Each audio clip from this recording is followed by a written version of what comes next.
Hello, and welcome to our first attempt at this. This is not the Snob and the Slobs, although we're in the normal time slot. I am unknown writer Chris Hurst, joined as always by my good friend and my Canadian girlfriend, Max Hedstrom, comic book illustrator. We had this idea back during the holidays. We're kind of on a hiatus with Snob and the Slobs for some personal stuff going on in where real life is interfering with our YouTube a little bit, and so we are delaying the relaunch of the show a little bit. But in the meantime, Max and I came up with this idea back during the holidays when we were doing chill streams to try and create a comic in real time. And I've been working on this together for a couple of years now, off and on, as we've had time in our busy schedules with families and work and other comic projects and things. And so we thought, we have nothing to do on Wednesday nights now because we're not live streaming Snob and the Slobs. So let's try to kind of create heavy hitters somewhat in real time. Some of the groundwork has already been laid. This episode tonight is probably going to be the shortest, I would think, of the ones that we'll do, because we're basically going to catch everybody up to where we are, how the concept originated, where it came from, and then sort of where we are with the work we've done. And I'll go ahead and share now and let this go. This is one of the characters that Max is drawing now. And then if we have time tonight, we may even try to work on kind of a logo for heavy hitters. The comic's called Heavy Hitters. Do you want to give the quick concept pitch, or do you want me to? Yeah. Heavy Hitters is it's sort of X-Men, Avengers, but seen through the eyes of a group of giant kaijus. So we taking inspiration from all those old films, the Godzilla, King Kong, and all that sort of stuff. Obviously, making our own equivalents of them, and then putting them in an actual giant team where they have to fight other even giant monsters.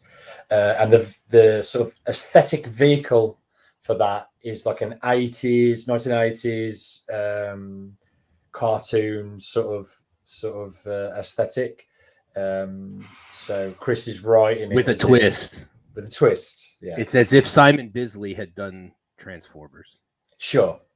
And in many ways, it's an antidote to Roken, as much as Roken is an antidote to this style. Right. It's not going to be heavily painted. It's going to be more stylized towards that sort of genre of entertainment, of cartoon and comic, but with our own more adult sort of stuff. Yeah, kind of our nostalgia, but also tempered with our kind of old man cynicism and our more kind of realistic take on life, I think. Yeah, and I think some of it for me is definitely like when I used to watch certain cartoons as a kid, what I would really want to happen, but obviously could never happen because the things I wanted to happen were inappropriate, yeah, for a Saturday morning cartoon. Exactly. Yeah. The whole thing kind of. Oh, go ahead. Cool. Thank you.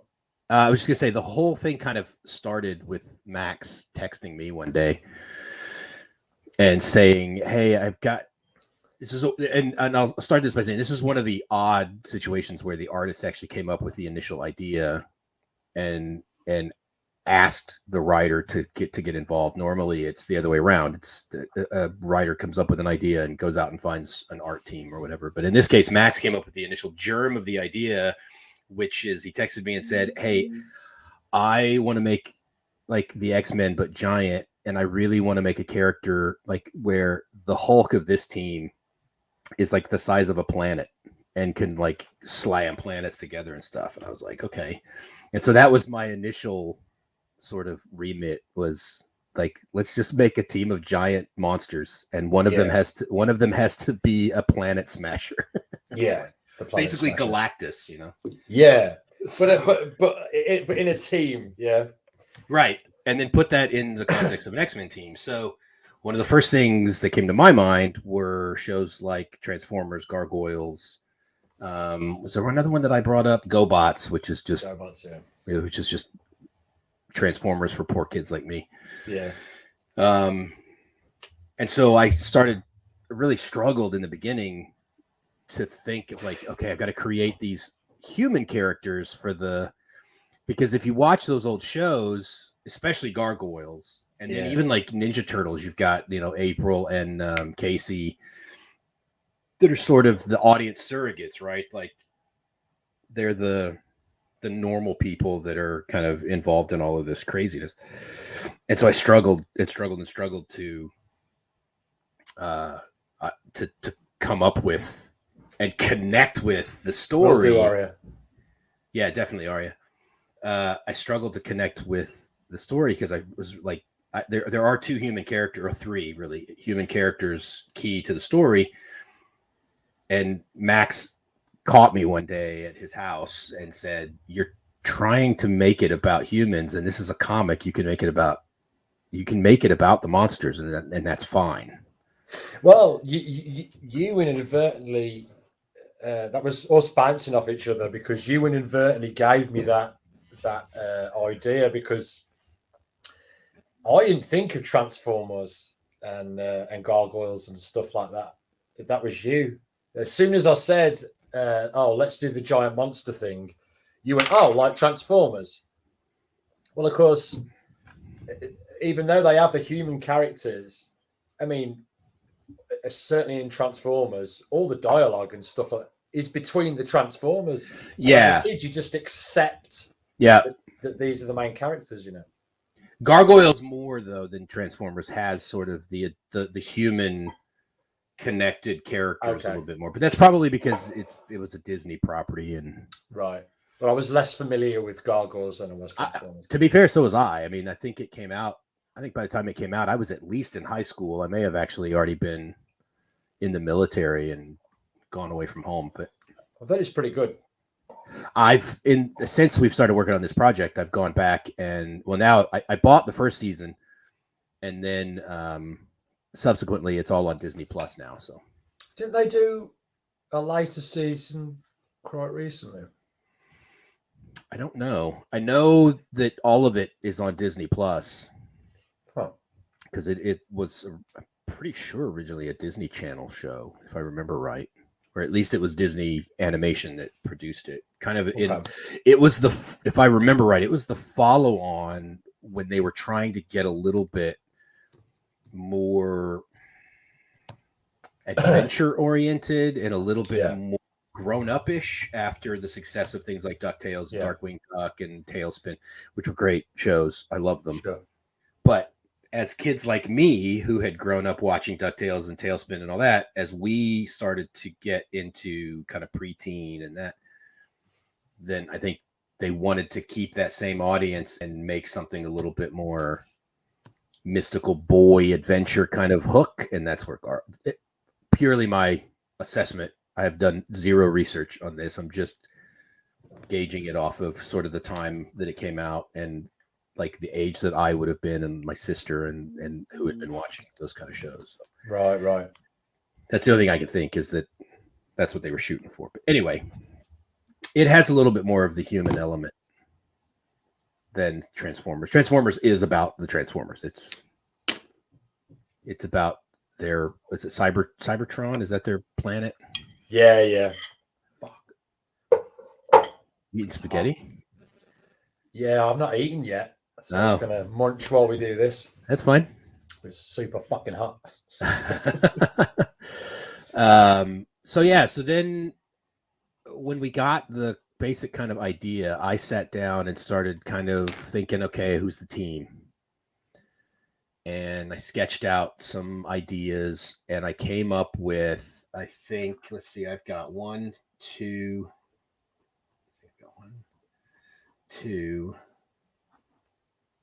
3, 4, 5 actual heavy hitters characters. One of them is a character that Max created, and insisted be in the story, and so I had to write the entire story around this one character.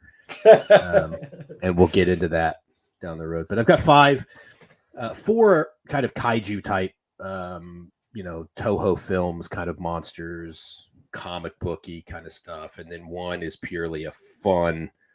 It's going to be the signature character, I think, of the book.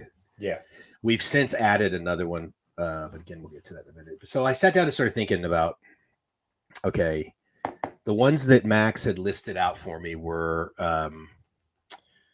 Godzilla, Jet Jaguar, King Kong, and I think there's one more you said. Was it like a? Oh, I can't remember now. I don't either. We went through. Oh, it was the Planet Smasher, the Destroyer of Worlds. That's the spoiler alert. That's the working name we have for that character. Is because I haven't spent a lot of brain power trying to brainstorm a good name for that character. I've got pretty good names, I think, for the other characters. I quite like Planet Smasher. Well, I've been calling him Destroyer of Worlds. Yeah. Which is just the Destroyer. And I thought honestly, the character that Max is drawing right now was going to be because that's Hank that he's drawing there. And I was going to call the Destroyer Hank. And then the idea, well, he was going to be called this, he's this mystical, otherworldly, other dimensional kind of almost Lovecraftian kind of being.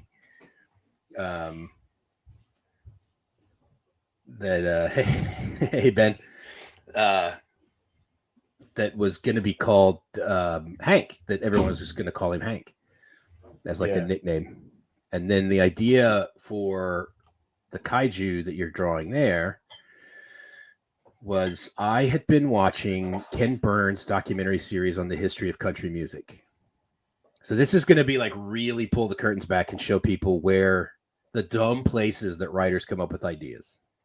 Oh, okay. Everybody thinks there's some mystical wellspring of creative energy that we all pull from. It's this simple.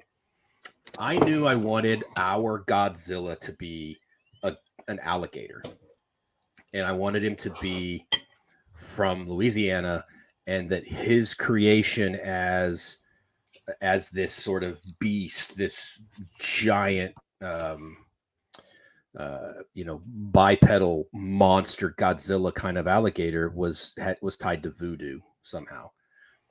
I know it's a bit stereotypical to do that with Louisiana, but fuck you. Not for Brits. Yeah, fuck you. I don't care. But I had been watching Ken Burns' documentary series on the history of country music. I'm a big fan of like old classic country music, and that documentary series is amazing. So side note, if you haven't seen it, go check it out. It's really, really good. 16 and a half hours of all the history of country music. But there's an entire episode dedicated to Hank Williams, who lived in Louisiana, was an alcoholic country singer, and all this stuff. So then it just kind of hit me of like, that's it. Our alligator kaiju is essentially Hank Williams. He's an alcoholic country singer who dumb luck stumbles onto this voodoo ritual thing that goes wrong, and he becomes this monster alligator. Yeah, so that's how Hank was born. I didn't make the Hank Williams connection. I just thought Hank was a great, unassuming name for a big, horrible monster. It literally came from watching a Ken Burns documentary. So that's right. Oh, yeah. That was our first. Well, that was actually the last one that was created of the original kind of four. The another one was our giant ape. That I don't know if we've 100%. Would that probably be part of the process that we'll do in the design of deciding what kind of ape he's going to be. He's kind of our King Kong stand-in, obviously. His name is Pepo Hadari, but Pep for short.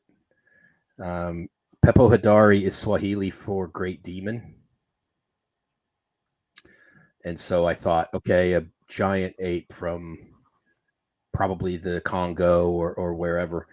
A Swahili name. Local villagers called him Pepo Hodari because he's this giant gorilla or whatever that attacks and defends or whatever, and then through the course of the story becomes this kind of sentient, self-aware giant King Kong thing. Yeah. But we had talked about a couple of different types of apes for him. I mean, it doesn't have to necessarily be an ape. It can be something big and hairy, a giant yeti. Or, I think for the backstory, it would be better if he at least begins as an ape or like a gorilla. can't be a gorilla. Can't be. Not another one. Gorilla's too close to Mighty Joe Young and King Kong, isn't it? Mighty Joe Young, King Kong. What was that one that The Rock was in? With the three giant monsters, and his one was a big gorilla. I don't know what you're talking about. It was based on the game. Jumanji? Rampage. Oh, Rampage. Yeah, big Wait, white wait, gorilla. It's Jumanji? always There's a no gorilla. gorilla. You gotta. Yeah. Can't be a gorilla. Yeah. So that's where we may have to work some of this out in the process, because I think if it's not because if it's not a gorilla, then having a Swahili name doesn't really attack, you defend, or whatever. I know, yeah. You know what I mean? If it's not, the Swahili name works because it's an African ape. But those are stupid, superficial things that can change. It's not a big deal. That's right, Ben. He attack, he defend. He attack, he defend, or whatever. He turn around and bend. I don't know. Then I came up with a sort of Jet Jaguar stand-in that is all of this comes out in kind of will be in the first issue that we'll be working on here on the stream over the next however many weeks or months. But we're calling him Al. It's short for Almagest, which Almagest was a mathematical treatise from God knows how long ago, medieval time. I think it was in the Middle Ages. I just thought the name sounded cool, and because it's attached to mathematics and geometry, then having this sentient robot as part of this program. So the whole idea is there's this there's government program, military program, almost like X-Men, the Sentinels or whatnot, to create these giant robots that will control the population. And our buddy interesting Al, enough, aesthetically, I was like, which way do I go with the robot? Closer to sort of a Transformers look, or lean towards the Jet Jaguar look. I mean, Jet Jaguar was just a ridiculous look. You are? Jet Jaguar was just a ridiculous look. Yeah, I know, but I like the. I love it. It's crazy. I like that ridiculousness. I like running with it. Yeah. If it works anywhere, it can work. It can work in a comic. Absolutely. But I imagine. I mean, really, like the place aesthetically in between those two is probably a Sentinel. Like he looks halfway between Jet Jaguar and a Transformer. Yeah. I'm not going to draw. I think what I told you when I sent you some sort of character design ideas was very military looking and almost like a jet fighter, right? Like if Transformers, if a jet fighter, I mean like the color scheme and like if an F-15 could have arms and legs, right? Then you know what I mean? But he's also kind of almost the Superman. If this is the Justice League, then Al is probably our Superman. Absolutely. And a baboon's a good idea, Ben. I really like that about Al because wasn't the writing that his programming sort of makes him do the Superman thing, so he really cares about human life. Yeah. And later, potentially putting him in a situation where that computing in his head is somehow challenged. Yes. Yeah. Well, there's a part that I've got kind of in the rough draft of the outline that one of the human characters basically inserts a line of code into his programming that I've referred to it in our correspondence back and forth as the Superman code, because I've always thought that Superman's greatest kind of his flaw, I suppose, is that he wants to save everybody, but he knows that he can't. Sure. And now and I know this because we've had many conversations about it. Yeah. But that's great that you get to sort of express that through this now. Through Al, yeah. Because I'll never get to write Superman. Well, you never know. I'm friends with you. I'm friends with you. I'll never get to write. For now, you can express it through Al. Yeah. Which that excites me because I know it's something that's on your, like, it's something that you will be good at. Yeah, I think Superman and Nightwing would probably be my two, like, bucket list. If I ever got a chance to write for the big two, those would be the two. Interesting. Why Nightwing? Nightwing's always been my favorite superhero character because when I was a kid, I have an uncle that's like 3 or 4 years older than me. So we grew up almost more like cousins. Sure. And we used to, when I would spend summers with my grandparents, my Uncle Keith and I would watch the old Adam West Batman show every afternoon on like reruns, right? I'm not old enough to have seen it when it was new. But we would watch the reruns, and then we would go and get like my grandma's garden gloves and like bath towels and all that stuff and dress up, and we would play Batman and Robin. And I always had to be Robin. Right. And so when I kind of got interested in comic books and discovered that Robin had gotten to grow up and got to be kind of a kick-ass character on his own, I just kind of was drawn to Nightwing. So I've always kind of been a Nightwing fan. Superman. We are making our own Superman. Sort of. It's our equivalent of in the heavy hitters team. Yeah. Superman is because of my dad. My dad took me to see the Christopher Reeve Superman when I was 4. It's the first movie experience I ever had. Now I understand. My dad and my Uncle Farron, who have both passed away and aren't with us anymore. And so Superman always has kind of that emotional, kind of nostalgic attachment just because of my dad. So sure. So that's the two. Perfect character as well to associate with your dad. Yeah, yeah. So that's the two. If I ever had the opportunity, right. Superman and Nightwing. It won't happen. So I have my Nightwing story to do. I've got Al to get my Superman stuff out, and then I've got another story in mind to do at some point. That's my Nightwing story. So. Fantastic. So yeah, go for the other characters. Yeah. So then, what did we? So we did Pep. We did Al. We've done Hank. I'm kind of skipping some of the secondary background characters, like the African dictator guy, and that stuff will come up later. What was the dragon? The dragon is the newest one we created because one of our ideas was to. So we'll let the cat out of the bag on this one. We had an idea, and it came from. If Ben is still on, Ben will love this. It came from the He-Man episode of Saturday Morning Cartoons.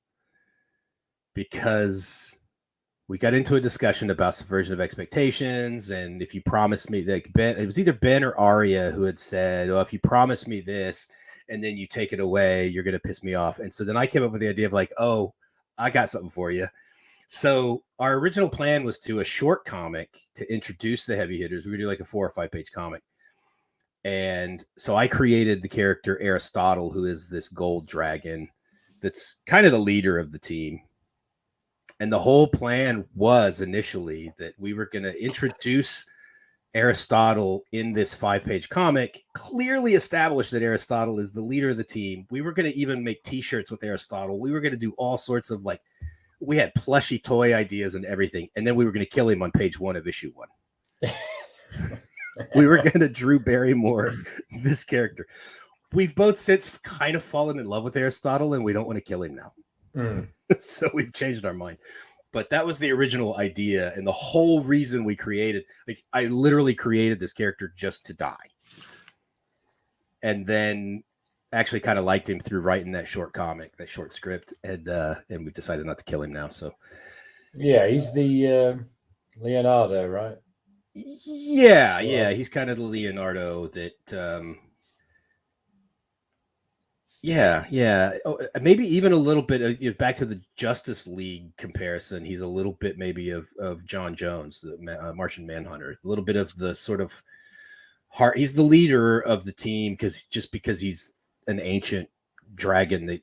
This what we refer to as the event that creates the heavy hitters also awakens this mythical dragon that's been asleep for thousands of years in the mountains of Tibet or whatever. Sure. And that's Aristotle. I don't know why he would have a Greek name and be buried in China, but what was our rule? If it works in an 80s cartoon, very true. Works, very true. It works here. Very true. Why would a turtle have an Italian artist name? Yeah, very true. Very true. So that's Aristotle.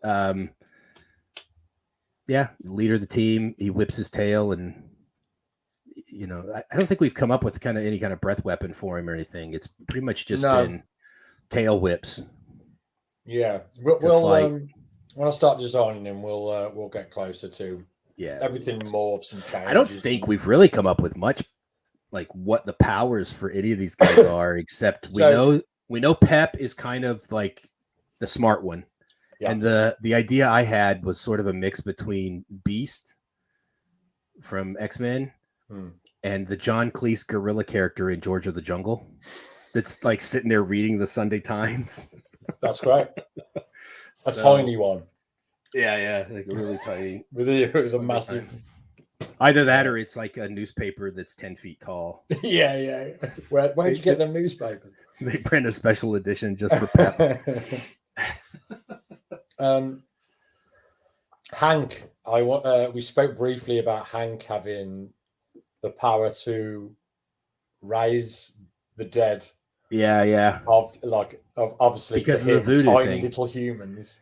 Yeah. Because of the voodoo thing, wasting them all. I really like. We could just send like a wave of zombies.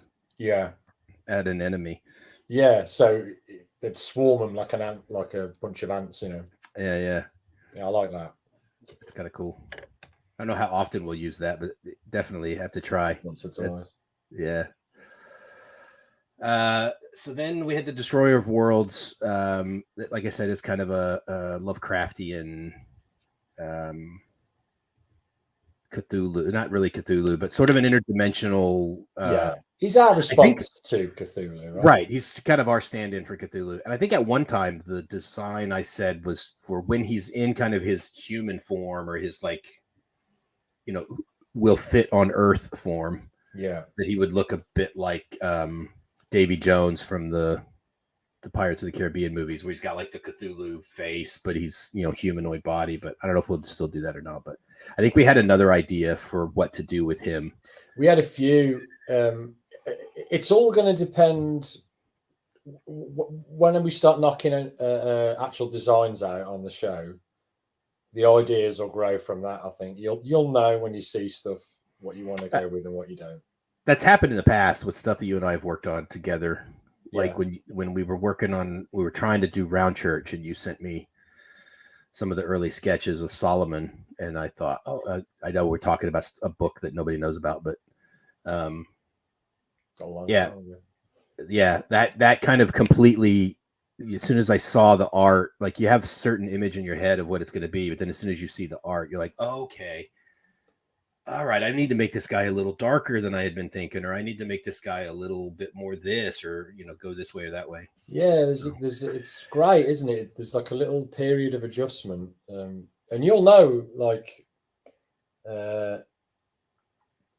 if it's something you can work with, or if it's something you absolutely cannot. yeah, definitely. Either way is fine.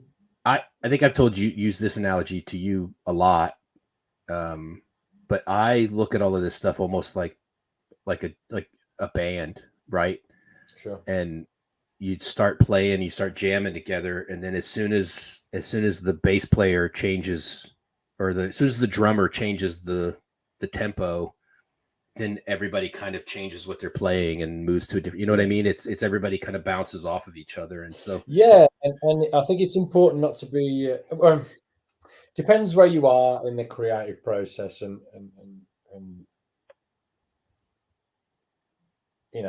how it's happened. But I certainly, and I do this with Ben. I'll argue. I'll always argue my case for any creative idea that I've got, but I'm not that precious that I can't just let it go. If like the person's like, I really don't want this. Okay, fuck it. Like, we'll just move on. Because I think you and I are both that way. Yeah. And we'll see down the road, but we both may be a little bit too much that way. If it's like we're both just like, yeah, fuck it, I don't care, man. Let's just do whatever.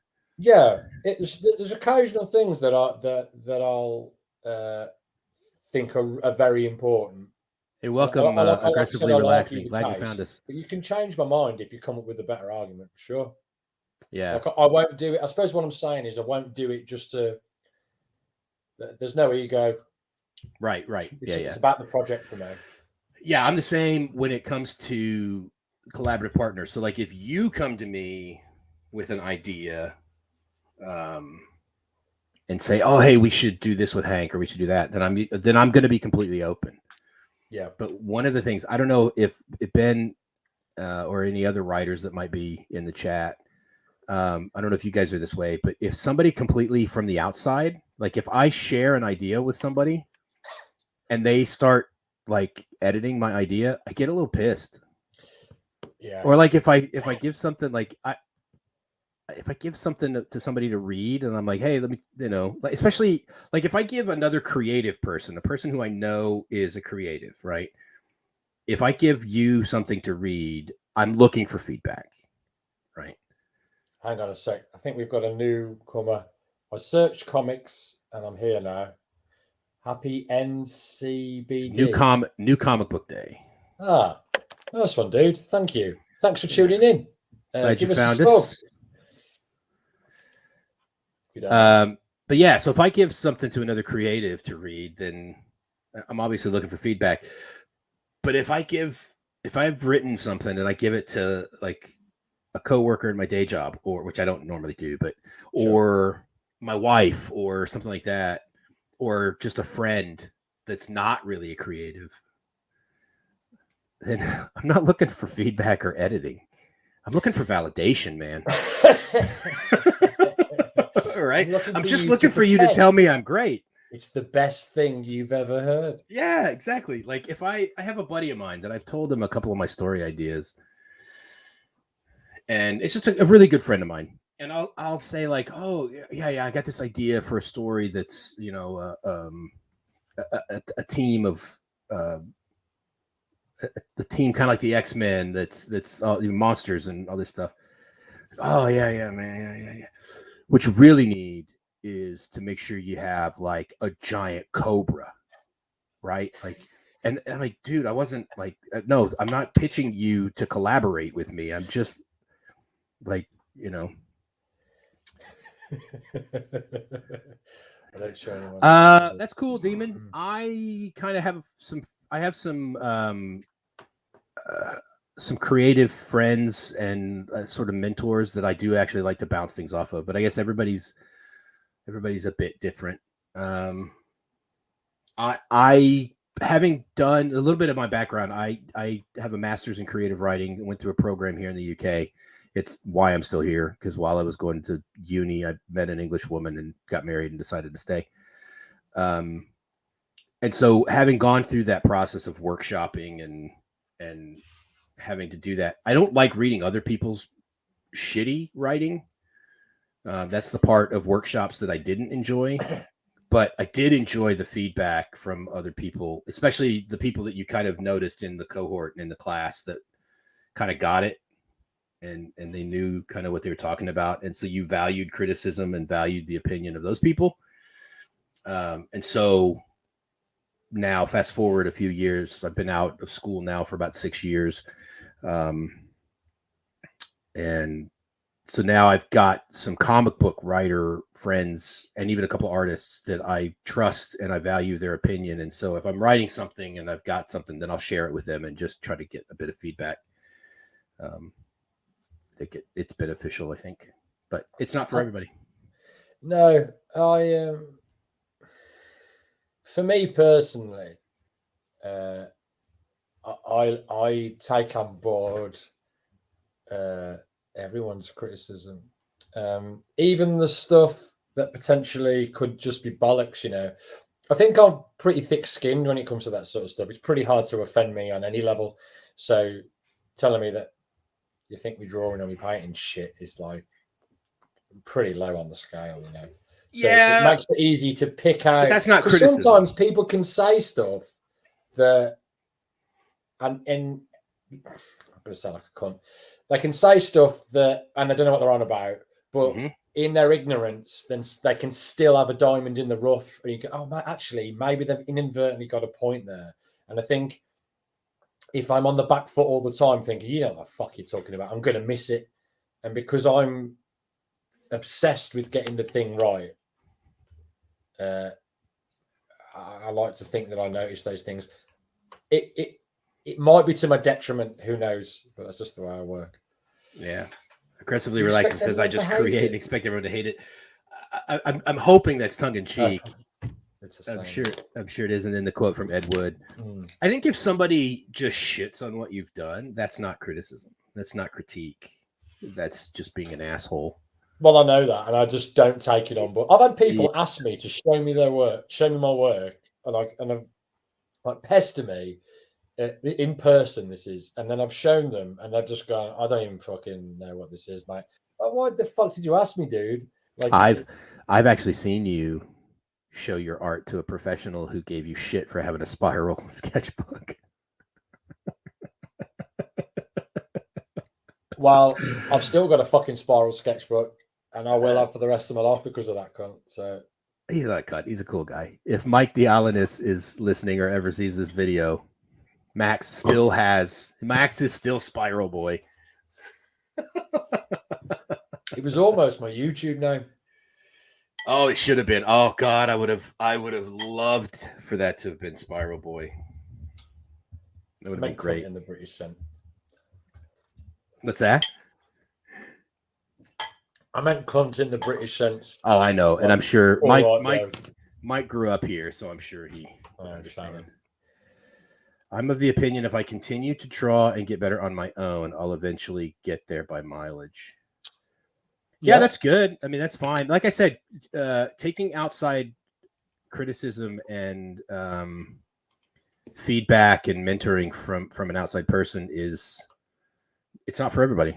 But I mean, to me, I think it's helped me become better. But it's important that you find someone who's actually giving you constructive criticism and not just telling you they're not blowing smoke up your ass and telling you it's great. And they're not just they're just not just shitting on everything either. There's a way to give criticism that's constructive and helpful, and can be very positive. Even when you're telling someone that they've got a deficiency in one area, that can still be a positive experience if it's done properly. Yeah, and look, no one wants to hear that they've got holes in their game.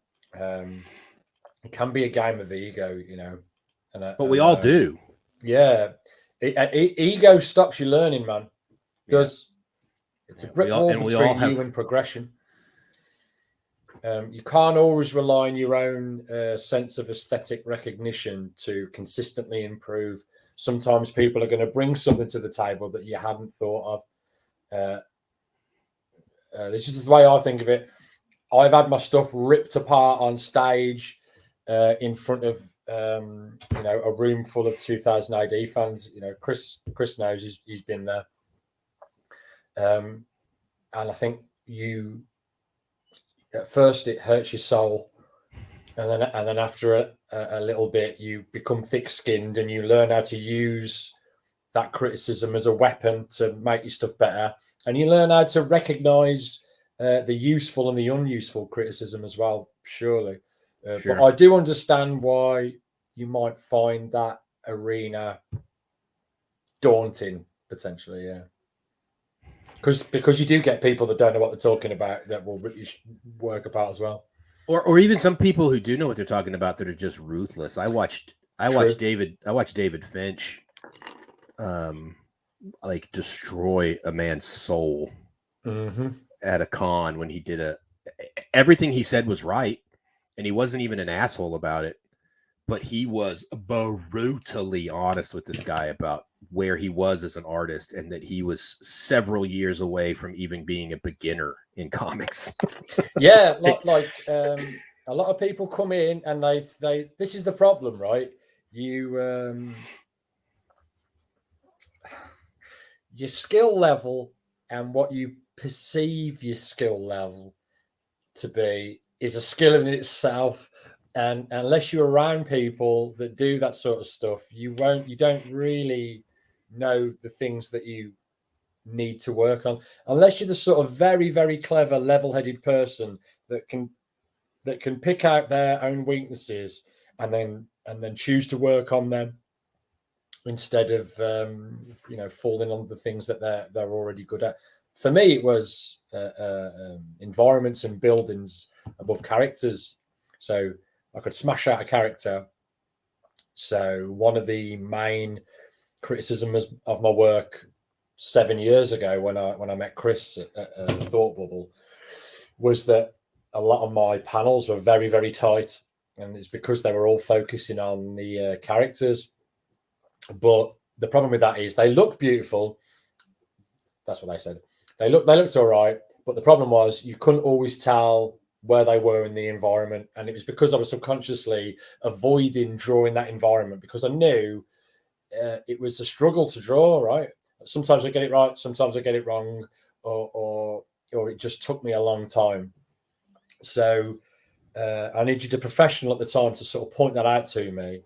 And then I got to go home and work on it for 12 months, come back, try again a year later. And I got further, I got instead of being turned away straight away, I got to the table, I got to the final judgment. To the panel.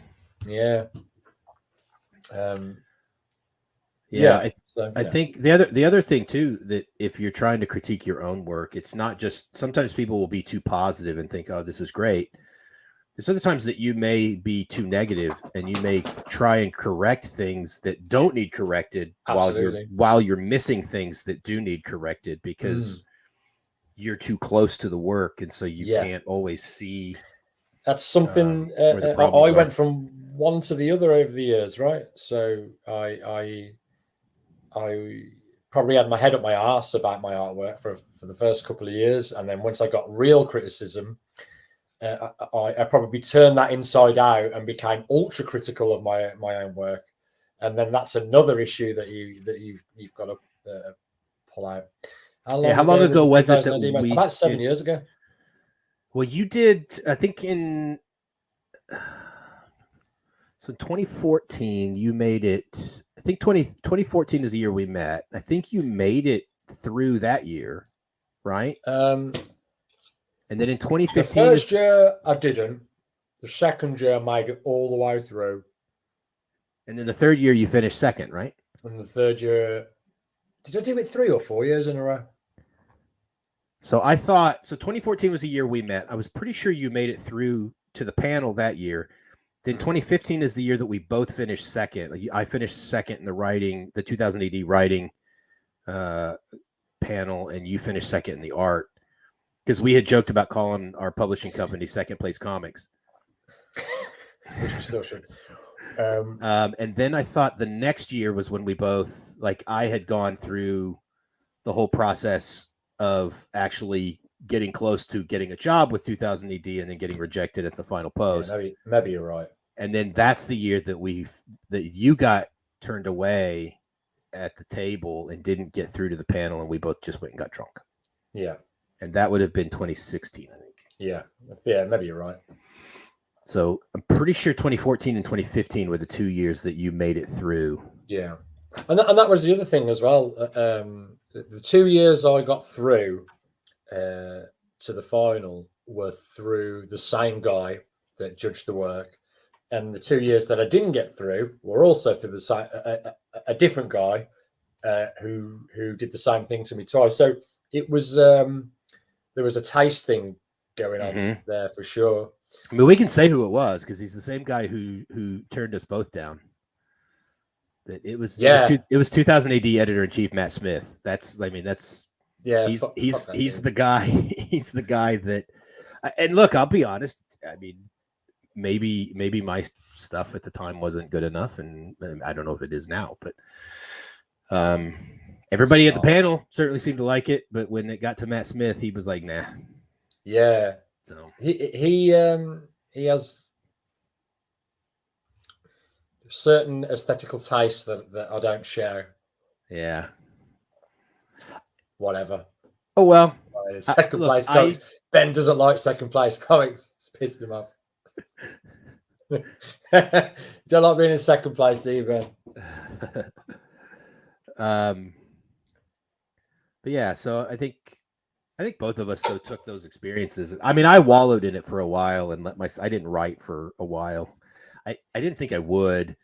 I thought at first when I got the rejection letter from Matt Smith, I was like, "Oh, I'm a real writer now. I've got my first rejection letter." And so I put up this tough bravado, and then I let it affect me too much and didn't write for a while, and then finally got back to it. So, but look, I didn't grow up reading 2000 AD. I didn't really even. I mean, in America, the only thing I really knew from 2000 AD was Judge Dredd, and I had seen a bit of like Slain, but didn't really know what it was because it wasn't when I was a kid.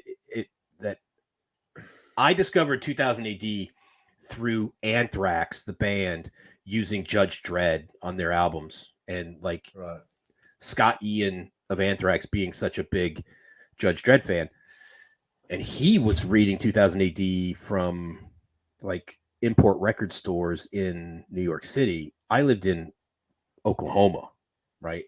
There was no way I was getting 2000 AD in Oklahoma. Yeah, so it wasn't like I felt like it wasn't like I know for a lot of British friends, 2000 AD is kind of an aspirational thing. Like when you're a kid, you want to write or you want to draw for 2000 AD. It wasn't that for me. So that's how I kind of eventually just went and got over it and started writing again. Well, for the British side, it was, and because 2000 AD was sort of a gateway to the biggest of like the British invasion of comics. They've all come through 2000 AD. Like, oh yeah, I know all that now. Yeah. And it's partly because I thought they used to encourage their artists to have all different styles, right? Yeah. And writers. I thought all those guys just appeared out of the ether. I didn't. Of course, yeah. I didn't know. I don't know what 2000 AD is. Why? And to be honest, until Wizard Magazine came along, I didn't even know any of them were British. Yeah. So it's 2000 AD, heavy metal. Yeah, I remember heavy metal. I was a kid when the movie came out, I think. Yeah. But I remember heavy metal. So I definitely always loved the art style of heavy metal. It wasn't a comic I read a lot. So anyway, that's the story of Second Place Comics. Yeah. But yeah, I do think. Go ahead. Who have we done? Bumblebear. Yes, that's the big one. Bumblebear. Bumblebear is the character that Max sent me a picture of. I think it was on your Instagram for a while too. Yeah, I took it down. It's the character that he told me had to be in the story. It's the character that's probably going to be the hit and like the memorable character out of the story. We'll see. Bumblebear is a stuffed teddy bear that is dressed as a bumblebee. that is a prize that this little girl Becca wins, or her dad wins for her at a carnival. And then through a series of events, including the event that creates the heavy hitters, Bumble Bear becomes giant. Yeah, he becomes a giant, like fighting bear that is dressed like a bumblebee, and his single-minded focus and purpose is to protect Becca at all costs. And he ends up joining the heavy hitters. At a certain point. It was interesting that after I sent you that picture to sell the idea that you, I was in as soon as I saw the picture. Like, I know you've taken it down off Instagram, and we're not sharing the Bumble Bear details right now. We'll get into all that later. I was in as soon as I saw Bumble Bear. I'm like, yep, I'm writing this comic.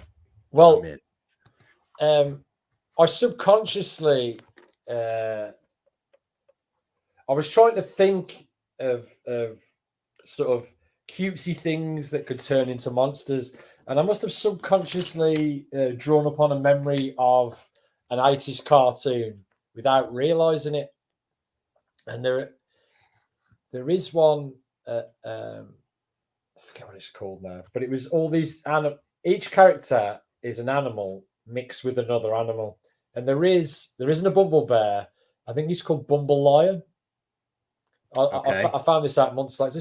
It's only like a little teddy bear like that. Okay. But I wonder if it was like subconsciously. Yeah. And then you started talking about the 80s cartoons then. Yeah. Maybe. Yeah. It could be. It's always weird to find where these ideas come from, and you think, oh, I've had an original idea, and then you throw it out there in the world. It happened to me tonight. I don't know if you've seen my Facebook or Twitter tonight. Yeah. I thought I had a pretty funny joke that I'm not fat. I'm just short for my weight. And someone replied on my Facebook and said, okay, Garfield. And then it hit me. I'm like, oh yeah, that probably was a fucking Garfield joke that I heard when I was 8. And for some stupid reason, it popped into my head today. Bizarre. Yeah, I do that a lot with the Wuzzles, Ben. That's it. Ben's fucking called it. The Wuzzles. Do you remember the Wuzzles? Ben is no. Let me see if I can find it real quick. Oh, he's the host of Saturday morning cartoons. And yeah, Ben is definitely a repository of cartoon knowledge. Let me see here. Oh, I think I'm looking at the picture. I do think I kind of remember that, and I can see the Bumble Lion. Yeah, that might be where you kind of subconsciously got the idea. Weird, isn't it? Yeah, it's crazy. Aria says, yes, 2000 AD would be a nice flashy gig, but Bumble Bear sounds sick. I'm not the only one that finds all these weird indie ideas way more exciting than the new 2000 AD issue. Yeah. And Ben says a bear is cooler than a lion. In it. Yeah. Maybe we make Pep a lion instead of a gorilla. I don't know, though. A lion, typically in fiction, a lion is a leader, but we already have Aristotle. Does lion beat dragon? No, but I think the sort of psychological conditioning of Western storytelling. I think. Let's break it. Unless we were doing a comedy piece, it would be tough to. There's times to break the rules, and there's times to break the conventions, but you've got to be. If you don't do it deftly and handle it the right way, then it's very jarring and it comes across like The Last Jedi. Shit. Go for the kaiju version of Journey to the West. The Westman character. Let's see. I did think baboon. I think we've talked about it, and you said baboon before, or baboon, as you say. Bear with me a second. I've just got to get rid of my whining dog. Chinese novel published in the 16th century during the Ming Dynasty. Listen, Ben, there's no way I'm going to read that because I don't read Chinese.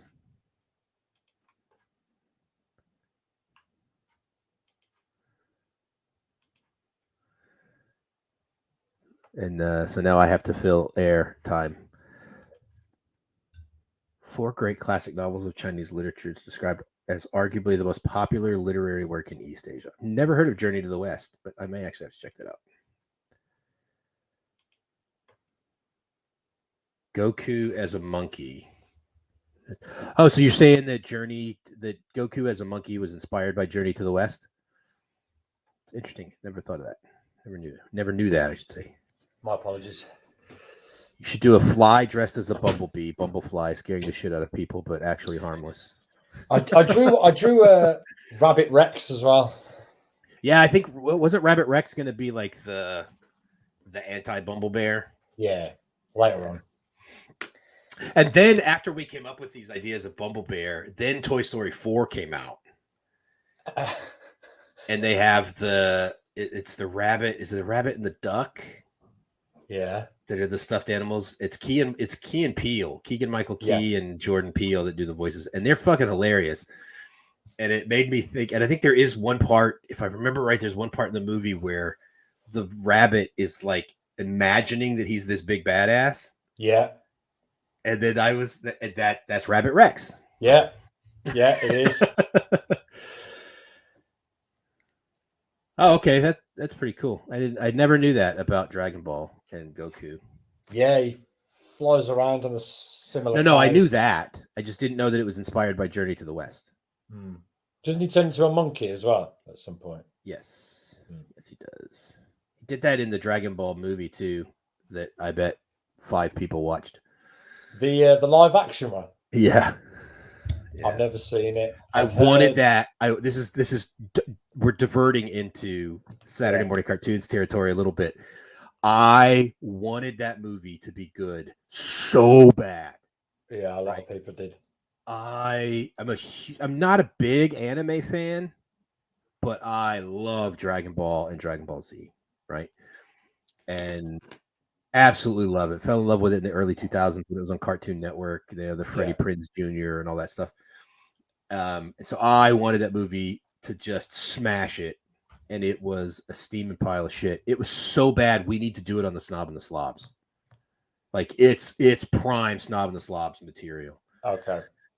Another one that I wanted to be really good, but it's not Snob and the Slobs material because it pissed me off how bad it was Avatar: The Last Airbender.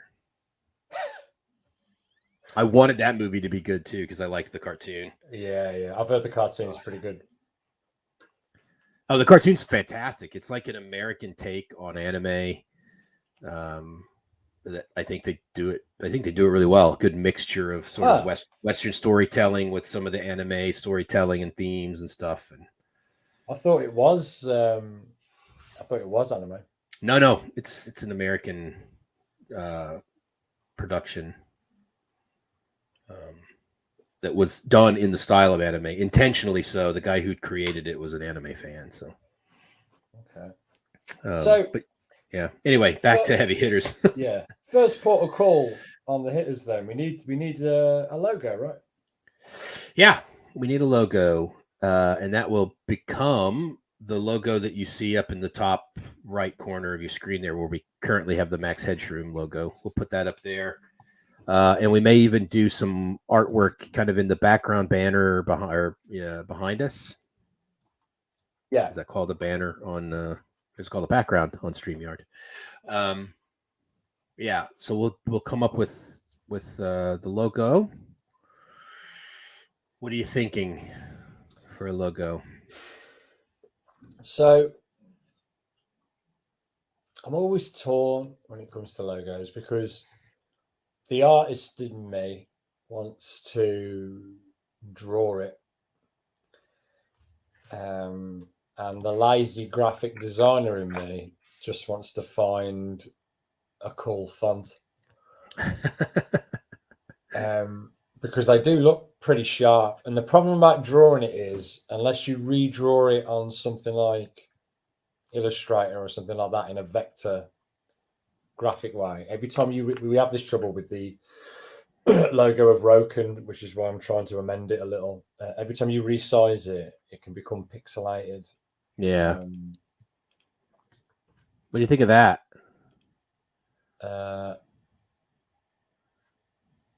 Yeah, potentially. We'd need a color scheme, don't we? So yeah. I'm thinking the font. Let's see. Well, that's what I'm saying. Like the color can make a font look totally different. You know, If you look like at Destroy Earth. That's what I was in. If you look at that sick. yeah, that looks pretty sick, doesn't it? Yeah, I like that. I had this idea of the heavy above the hitters cracking and sort of dipping. The heavy cracking or the hitters cracking? Or the heavy being the weight that cracks the hitters. Yeah, I think that works better. Yeah. This one's kind of cool. I like that little one, 1950s kind of Earthman heavy sci-fi kind of feel to it.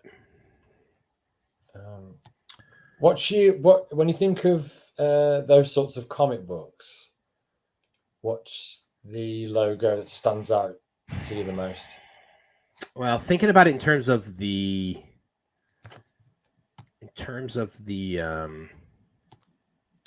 like if it were a cartoon. Yeah,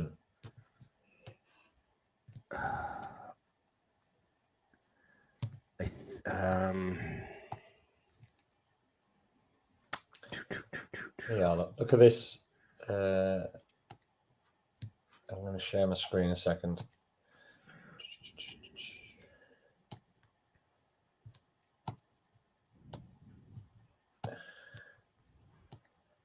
Oh, that's not right.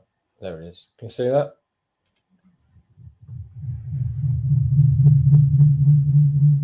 What the heck is that? What's that? Can you see that? Yeah, I'm getting a crazy echo. Let me try pulling it up on mine. Felt like I was going to the multiverse of madness then. What did you search to get to that? Rampage game. Game. There we go. Aha. Yeah, that's pretty cool. Let me share my screen.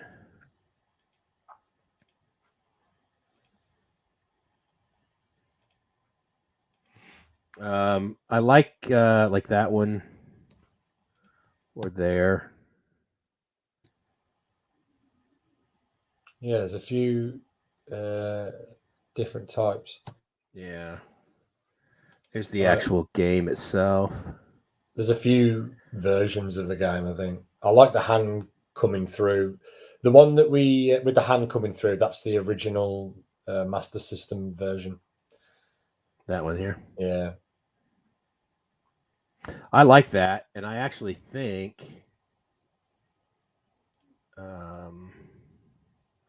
let's do a comparison here. Let me go back.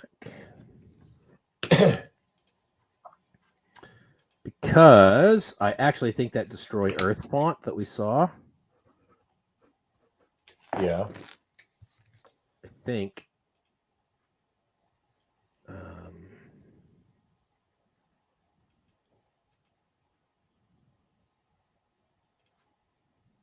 so here's the, is it sharing?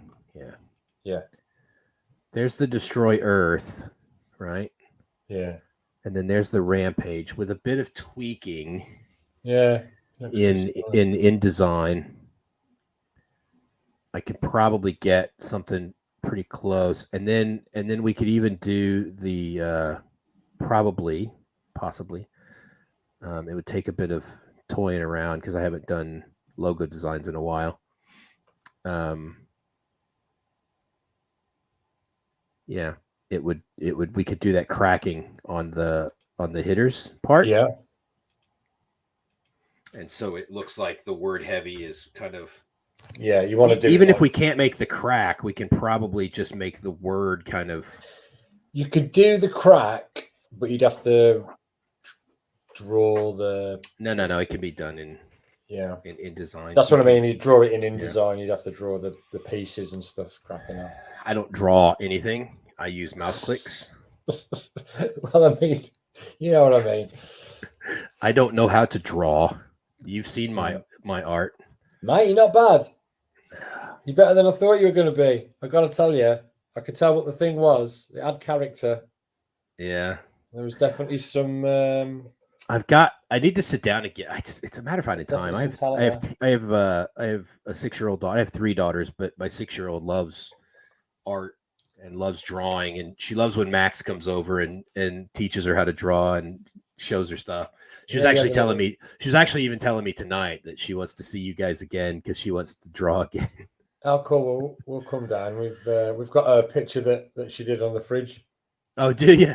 Yeah, that's man. awesome. You have to respect the young artists. I'll have to tell her. She loves that stuff. She loves to write as well. So, oh, bad. Aria, I showed my art on. I was on a stream with Jack Jacobus Gotex. Yeah, and I showed some of my art on his. I don't think I have my sketchbook handy. Did he give you some shit? What's that? Did he give you some shit? No, everybody seems to be like, "Oh, that's okay. That's all right." Yeah, you know. Yeah, it is. It's not that bad. You're talking about it like it's. I did. I don't have a fancy schmancy camera like. But yeah, I did Hello. That. Looks like a little Pokemon. Yeah, it's kind of what it is. It's you know the Phoenix comic. Yeah.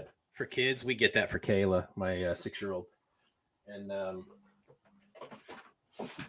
every week it's got like something that you can draw in it, and so that was one of them for one week. Here's my Mickey Mouse. Start with the circles. Yeah. I learned how to do that at did a class. Here's a piglet on LSD. That's all right. I'd have that on a t-shirt. Goofy. Nice. Did I do that one? That looks too good. That must have been my wife. Aria's right. The book needs spirals. It's got it. Look. And then I did this one.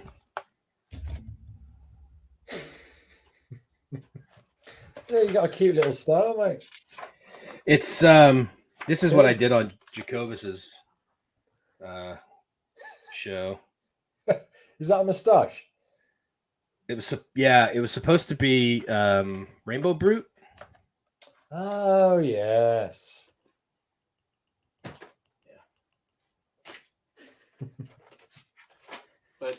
but it turned out terrible.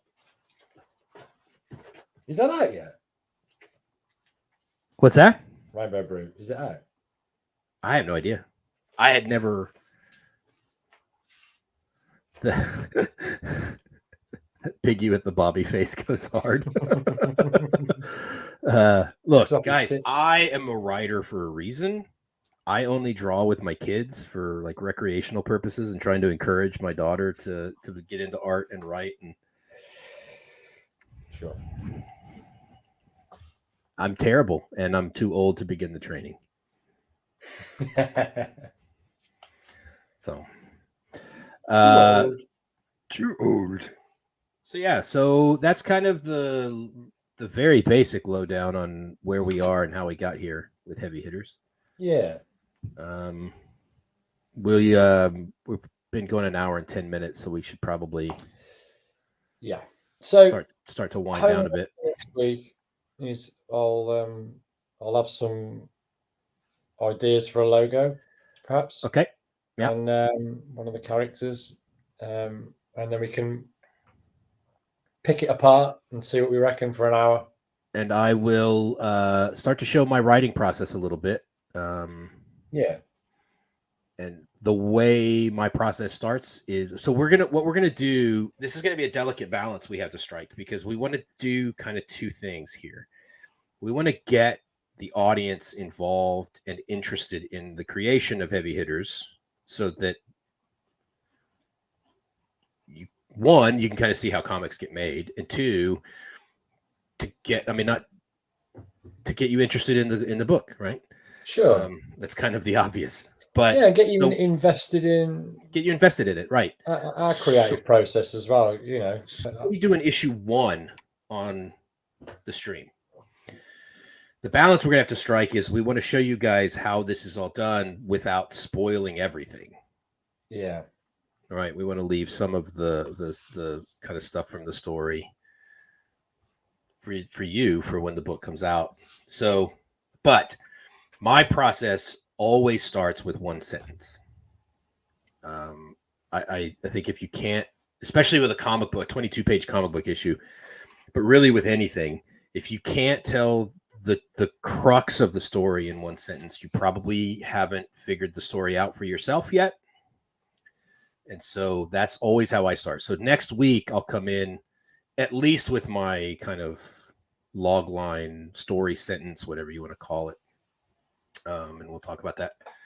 And it won't necessarily be set in stone, but that'll be the sort of working model for, okay, then we build out to a paragraph and then a page. And then that's how I outline and get the whole story down, and then start figuring out how many pages I'll need for each scene and that kind of stuff.